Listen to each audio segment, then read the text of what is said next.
चुनावी समर में आतंकवाद का मुद्दा छाया हुआ है और हैरान कर देने वाली बात यह है कि अब आतंकवादी पाकिस्तान से नहीं आ रहे हैं, बल्कि देश के ही बड़े नेताओं को आतंकवादियों का आका कहा जा रहा है। कथित आतंकियों की इस फेहरिस्त में कई नाम जुड़ चुके हैं। अब दिल्ली के सीएम केजरीवाल ने इस मामले में पीएम मोदी को एक खास सलाह दी है। क्या है पूरा मामला, इस रिपोर्ट में आप देखिए। एक दिन तो मुझसे कहता है कि तू चिंता मत कर, या तो मैं एक स्वतंत्र सूबे का मुख्यमंत्री बनूंगा।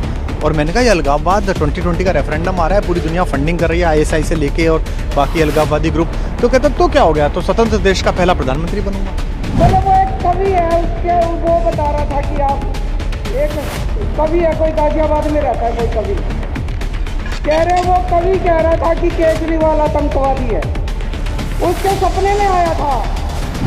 चुनावी समर में बयानबाजी का सिलसिला चलता ही रहता है और ऐसे में नेता एक दूसरे पर हमला करते करते क्या कुछ कह जाते हैं, शायद इन्हें भी पता नहीं चलता होगा, क्योंकि जनता की तालियां बटोरने के लिए नेताओं की जुबान क्या कुछ बोल जाती है, इस बात का अंदाजा आप पीएम मोदी और दिल्ली के सीएम केजरीवाल के बयान से लगा सकते हैं।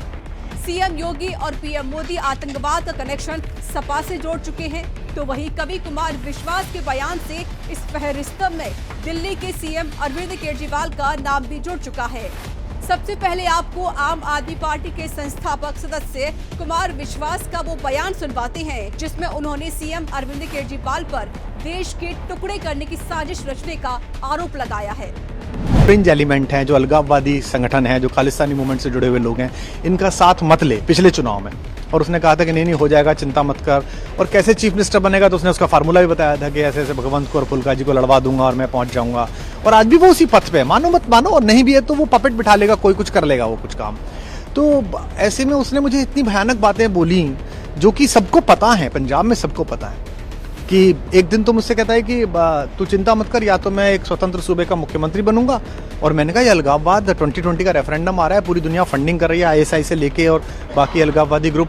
तो कहता तो क्या हो गया, तो स्वतंत्र देश का पहला प्रधानमंत्री बनूंगा।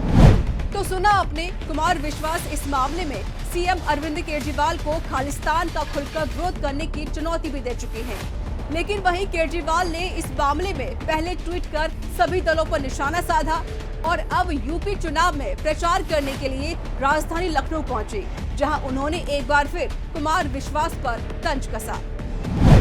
पुलिस की रेड कराई, सारी रेड करा ली मेरे ऊपर। मैंने कहा जी कुछ मिला, बोले नहीं मिला।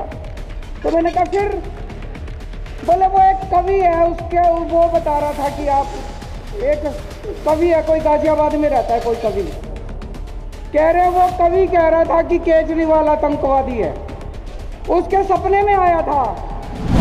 इसके बाद सीएम केजरीवाल ने देश की सुरक्षा के मामले पर पीएम मोदी को एक सलाह भी दे डाली। कहते जी उस कवि के सपने में आया था कि 7 साल पहले मैं उस कवि को कह रहा था कि मैं भारत के 2 टुकड़े कर दूंगा और एक टुकड़े का प्रधानमंत्री मैं बन जाऊंगा। मैंने कहा प्रधानमंत्री जी मैं कहाँ भारत के 2 टुकड़े कर दूंगा, आपकी ईडी को नहीं पता चला, रॉ को नहीं पता चला, सीबीआई को नहीं पता चला, इनकम टैक्स को नहीं। मैंने कहा एक काम करो ना, ये सारी बंद कर दो एजेंसी, उस कवि को ही रख लो, वो ही बता दिया करेगा सपने में क्या आ रहा है और सपने में क्या नहीं आ रहा। ये बंद कर दो, सीबीआई बंद कर दो, रॉ बंद कर दो, ईडी फीडी क्या दुखी कर रखा है दुनिया को, उस कवि को ही रख लो अपने दफ्तर में, वो कवि बता दिया करेगा। तो इन्होंने तमाशा कर रखा है देश की सिक्योरिटी का, इन्होंने कॉमेडी कर रखी है देश की सिक्योरिटी की। चुनावी बयानबाजी से ऐसा लग रहा है जैसे आतंकवाद का मुद्दा देश की सुरक्षा के लिए जितना बड़ा मुद्दा है, उतनी गंभीरता से देश के बड़े इसे समझते ही नहीं, बल्कि सियासी फायदे के लिए एक दूसरे पर कीचड़ उछालकर देश की सुरक्षा एजेंसियों का भी अपमान किया जा रहा है। लेकिन देखना होगा कि इसका कौन और कितना सियासी फायदा उठाता है।